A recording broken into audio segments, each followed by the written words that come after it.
bahwa peneliti itu punya hak untuk bersuara dan berkontribusi juga di ruang-ruang publik di negara kita ini. Oleh karena itu kami harapkan kepada DPD RI, DPR maupun MPR, tolong jamin kebebasan kami dalam meneliti dan membukukan dan mempublikasikan apa-apa yang menjadi temuan kami, meskipun hasil temuan tersebut menyakiti atau tidak sesuai atau tidak memuaskan pada pihak-pihak tertentu. Oke, boleh Pak.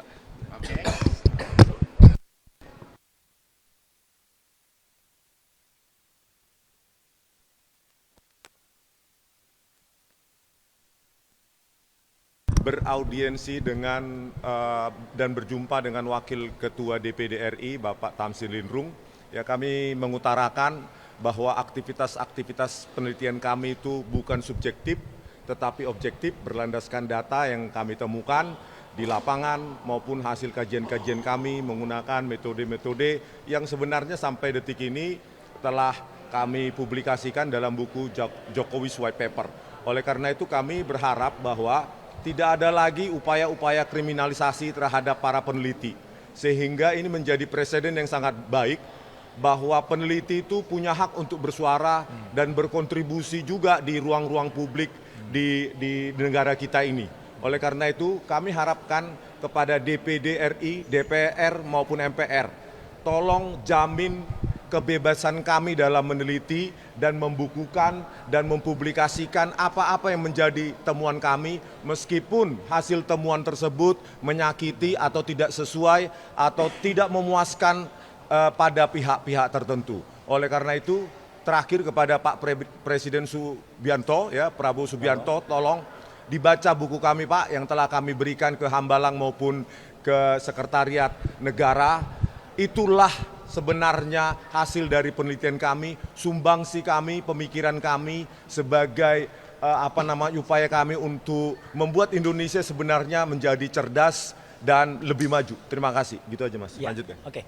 Baik. Jadi alhamdulillah pada hari ini Kamis ya, kami 23 Oktober 2025 surat resmi kami sudah direspon dengan sangat baik oleh salah satu diantaranya setelah kami kemarin pernah diterima oleh salah satu fraksi di DPR, yaitu fraksi PKS. Kami hari ini diterima oleh Wakil Ketua DPD Bapak Tamsil Lindrung.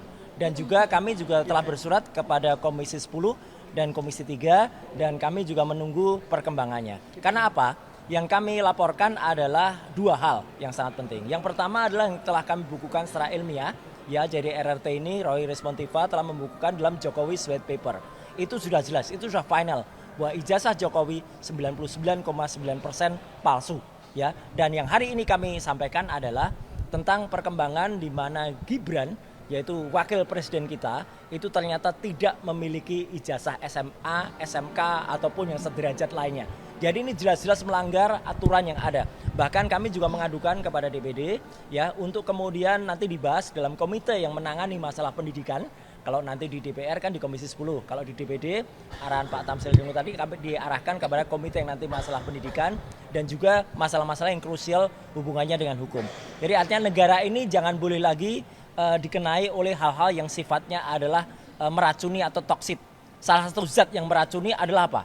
Asam sulfat. Nah, jadi nggak boleh orang bersifat L-sulfat kayak gini. Nah, ini si sulfat, asam sulfat. Ya gitu, jadi nggak boleh si asam sulfat ini meracuni Republik Indonesia. Terima kasih. Baik, terima kasih. Saya RRT Dr. Tifa bersama Bang Roy Suryo dan Bang Rizwan Sianipar. Saat ini kami menambah lengkapi dari apa yang sudah kami sampaikan tadi di ruangan bersama Wakil Ketua DPD, yaitu bahwa saat ini untuk sekali lagi saya mention ya, saya underline bahwa untuk soal ijazah Joko Widodo itu sudah selesai. Ya, dan sudah kami bukukan dan saat ini kami sedang sosialisasikan hasil penelitian kami dalam bentuk buku Jokowi's White Paper ini ke seluruh Indonesia. Nah, saat ini tahap yang berikutnya kami sedang melakukan penelitian paralel. Ya. Yang pertama adalah terkait dengan riwayat pendidikan Gibran Rakabuming Raka. Ya, judulnya adalah? Judulnya yang nanti insya Allah November 2025 akan kami rilis. Judulnya adalah Gibran's Black Paper. ya, insya Allah dalam waktu dekat. Jadi data-data primer sudah kami kumpulkan, metodologi riset melalui 4 bidang bahkan ya, nanti akan buku Gibran's Black Paper itu juga akan ada telaah dan analisis hukum dari Pak Dr. Refli Harun. Jadi nanti akan tambah lengkap, dan kemudian kami juga akan mendorong agar hasil penelitian kami dalam bentuk buku Gibran's Black Paper ini akan menjadi alat, akan menjadi sebuah bukti untuk melakukan pemakzulan terhadap Gibran, ya. Dan berikutnya secara paralel kami juga sekarang ini untuk memberikan jawaban terhadap pertanyaan-pertanyaan dari banyak netizen terkait dengan jejak masa lalu Joko Widodo. Ini juga kami melakukan penelitian secara paralel, dan insya Allah buku itu nanti sudah kami berikan judul, yaitu Jokowi's Dark Life, ya. Jadi inilah nanti trilogi hasil karya dari RRRT yang akan menjadi legacy, yang akan menjadi sejarah bagi bangsa dan negara ini. Kami dengan penelitian yang kami lakukan, dengan buku yang insya Allah akan kami terbitkan trilogi ini, insya Allah akan menjadi sebuah sapu untuk membersihkan, untuk memutihkan sejarah negara Indonesia. Baik. Oke, Mas Refli. Ya. Sebelum nanti kuasa hukum. Ya, Assalamualaikum warahmatullahi wabarakatuh. Jadi ada satu hal yang tadi juga disampaikan adalah peran Dewan Perwakilan Daerah, ya. Karena mereka dipilih rakyat, kami berharap mereka menyuarakan juga terutama hal-hal yang bersifat potensi kriminalisasi terhadap orang yang melakukan penelitian, mengeluarkan pendapat baik secara lisan dan tulisan. Karena hal itu dijamin oleh konstitusi. Itu satu hal. Nah, yang kedua, kita sampaikan juga dari semua alasan-alasan konstitusional untuk memakzulkan Gibran Rakabuming Raka, maka disampaikan dari semua klaster atau 3 klaster itu masuk semua. Klaster melakukan perbuatan tercela masuk, klaster tidak lagi memenuhi syarat masuk, klaster melakukan pelanggaran hukum berat masuk. Sehingga kita berharap ada proses politik yang cepat, bertanggung jawab, dan taat pada konstitusi, sehingga negara kita betul-betul bisa menegakkan prinsip-prinsip sebagai negara konstitusional demokrasi atau demokrasi konstitusional. Terima kasih. Ya, terima kasih. Pak Alkatiri. Terima kasih, saya tambahkan sedikit. Pertemuan ini adalah pertemuan yang pertama dengan DPD karena kami mengajukan surat untuk beraudiensi. Insya Allah akan diundang untuk beraudiensi oleh RDP ya, RDPU ya. Kita harapkan karena kami bersurat tadi. Dan ini yang kedua, sebenarnya kami sudah diterima oleh salah satu fraksi, dalam hal ini fraksi PKS pada waktu itu.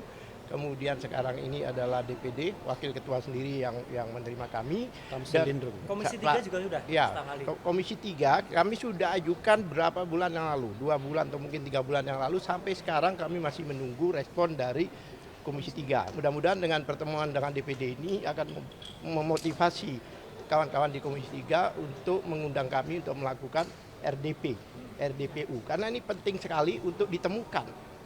Tidak untuk ya, artinya ditemukan dengan pihak-pihak, baik itu pihak dari pihak Jokowi, kemudian dari kepolisian, dengan KPU, UGM dan sebagainya. Dan tadi juga kami sudah sidang di Komisi KPI ya. Komisi Informasi Publik ya, yang mana pusat kami bermediasi ya kan di sana, dan insya Allah tanggal 5 akan ada sidang kembali di sana di RDP. Jadi kawan-kawan kalau mau hadir, terima kasih untuk support dan untuk memberikan informasi pada masyarakat. Terima kasih. Bukunya ada? Bukunya? Cukup. Pak terakhir. Baik, selamat sore rekan-rekan sekalian. Seperti yang disampaikan oleh RRT tadi, Bang Roy, Rismon dan Tifa, dan Bung Refli sama Alkatiri, kami hari ini dengan syukur boleh berdiri di gedung lembaga negara ini, ya lembaga yang mulia ini. Tentu kami selaku tim advokasi dari RRT ini menyampaikan bersyukur ya, berterima kasih kepada Wakil Ketua DPD khususnya Pak Tamsil Linrung yang sangat ramah, mungkin kurang lebih 3 jam lebih ya. Kita berbicara, diberikan kesempatan menyampaikan apapun hal-hal yang dihadapi, khususnya kalau kami sebut penelitian ini sampai sekarang dan mereka sangat, ya Pak Bapak itu sangat menghargai dan mengapresiasi semua yang kami sampaikan itu detik kata demi kata disampaikan. Kami tentu dari tim advokasi hukum menyampaikan apa yang terjadi selama ini. Ya khususnya RRT ini dalam melaksanakan katakanlah kegiatannya dalam pengungkapan ijazah palsu ini banyak sekali mendapat benturan dari khususnya instansi pemerintah juga. Ini yang bikin seharusnya tidak boleh terjadi. Akhirnya ketemulah hari ini dengan Bapak Tamsilind Rindung, Wakil Ketua DPD, akhirnya kita bukakan semua itu. Dan mulai kemarin lah mulai terbuka kegiatan kami sebagian, Seknek itu membuka pintu lebar-lebar. Sebelumnya Dasmen itu sangat menutup pintu. Jadi saya kembali menyebut itu pun sulit sekali karena sulit masuknya juga. Oleh sebab itu kepada pemirsa sekalian, kami tim hukum sangat mendukung gerakan ini. Gerakan ini sekali lagi saya katakan gerakan yang mulia dan tidak boleh dihambat. Jika dihambat, hambat juga dengan ilmiah. Kami dari tim hukum mengatakan seperti itu, tidak menantang, tapi ini di sebelah kanan saya ini semua pakar dalam bidangnya. Khususnya fokus dalam hal ijazah palsu tersebut. Dan di belakang mereka ini juga didampingi oleh pakar-pakar hukum, pakar tata negara dan semua ada di sini. Oleh sebab itu ini gedung lembaga negara, gedung yang mulia, kami bersyukur boleh terima oleh Wakil Ketua DPD sore hari ini. Selanjutnya ditambahkan rekanku. Ya. Baik, terima kasih. Assalamualaikum warahmatullahi wabarakatuh. Puji syukur kehadirat Allah Subhanahu Wa Taala. Alhamdulillah kita hari ini diterima oleh Bapak Tamsilind Rindung dari DPD yang dari sekian banyak instansi pemerintah, instrumen negara, baru ada 2 yang berani menerima kita berbicara tentang masalah kasus ini. Yang lainnya itu pada ciut, bersembunyi, nggak tahu mereka makan uang negara, digaji oleh negara, tetapi tidak berani menyuarakan kebenaran. Patut satu hal yang kita harus berikan penghargaan terbesar bagi para pejabat yang berani melakukan itu, juga kepada para orang-orang yang berani mengambil langkah-langkah yang apa istilahnya berkorban untuk demi menegakkan kebenaran. Ada Bu Tipa, ada Dr. Rismon, ada Dr. Roy Suryo dan para penegak hukum lainnya, dan para PH lainnya yang luar biasa mengambil langkah-langkah yang mungkin berseberangan dengan kenyamanan. Ya. Kemudian satu hal bahwa kita minta tadi kepada DPD dalam hal ini untuk menyuarakan aspirasi kita, salah satunya bahwa masalah kasus laporan di TPUA di Barreskrim Mabes Polri itu seharusnya sudah harus dilakukan langkah-langkah selanjutnya untuk dilakukan penindakan atau penangkapan terhadap orang-orang yang terbukti sudah jelas bahwa selama ini dianggap bahwa kita tidak ada bukti karena tidak ada tidak dilihat aslinya. Ternyata sudah ada jelas foto dari Jokowi, yaitu dia didapatkan dari teman-teman ini dari KPU. Ya. Orang-orang ditegaskan, orang Jokowi sudah jelas melakukan dugaan tindak pidana. Untuk itu di proses hukum. Kemudian untuk kasus kita yang sebagai terlapor di Polda Metro Jaya, yang sudah jelas-jelas itu harusnya dihentikan karena mereka itu adalah orang-orang yang melakukan pelaporan polisi yang tidak sesuai dengan aturan hukum yang ada. Ya. Mungkin begitu. Selanjutnya saya juga menyampaikan bahwa persoalan ini adalah persoalan besar bagi bangsa. Kapan akhirnya ke suatu saat ini terbongkar, maka orang-orang yang bersembunyi selama ini yang tidak berani menyampaikan kebenaran, maka kalian akan ditertawain oleh rakyat. Ya, kebenaran pasti akan tegak. Ya, demikian dari saya. Barakallahu fiik. Terima kasih. Kami juga beberapa waktu yang lalu sudah melayangkan beberapa surat kepada Komisi Ombudsman. Alhamdulillah kami direspon, Komnas HAM kami direspon. Permintaan kami kepada Komisi 3 untuk dilakukan audiensi dan RDP sampai hari ini kami belum direspon. Kami meminta untuk segera dilakukan RDP karena semua instansi yang terkait sudah merespon kami, juga kepada Komisi 10, Komisi Pendidikan, di mana yang dikritisi saat ini adalah kualitas pendidikan, terutama terkait dengan ijazah presiden masa lampau dan wakil presiden saat ini.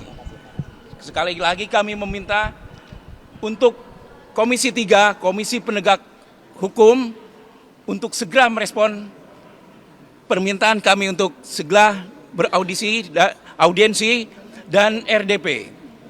Cukup. Ya, terakhir, Michael. Ya, dari saya sedikit saja. Sebagai jurnalis yang salah satu dari terlapor, sebagai jurnalis yang adalah salah satu dari terlapor, saya tadi sangat berterima kasih kepada Pak Tamsil Lindrung sebagai wakil rakyat.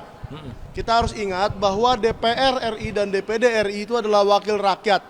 Sementara kalau seperti Mendikdasmen atau segala macam orang yang ada di situ itu bukan wakil rakyat, itu adalah pembantu presiden.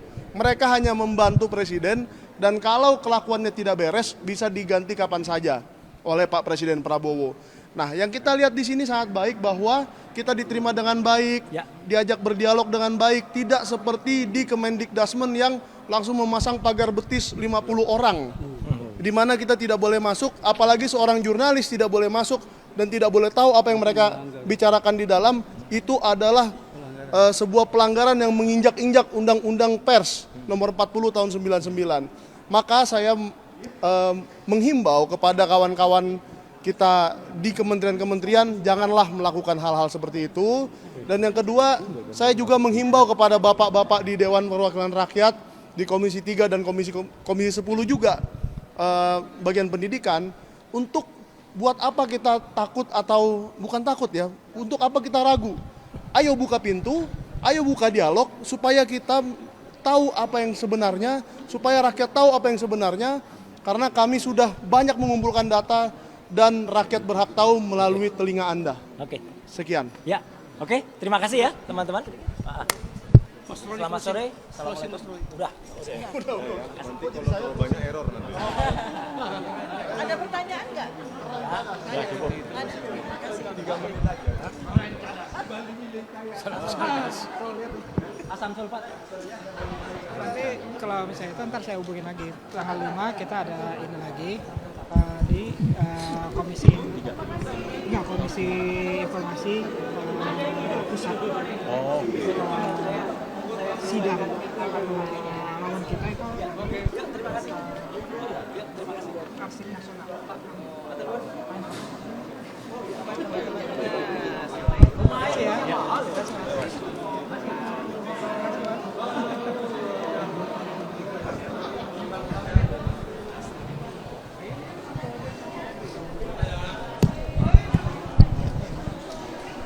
Dari pertama. Ini saatnya jadi member eksklusif di channel YouTube Official ID. Tantang lagi para tambah sumpah di atas Al-Quran. Dia pengen masuk TV. Konten-konten premium yang tidak tayang di TV. Live interaction. Halo pemirsa Ayu, sini baru selesai. Emoji dan badge spesial. Reakses konten pilihan. Klik YouTube Official iNews. Join member hanya Rp10.000 per bulan.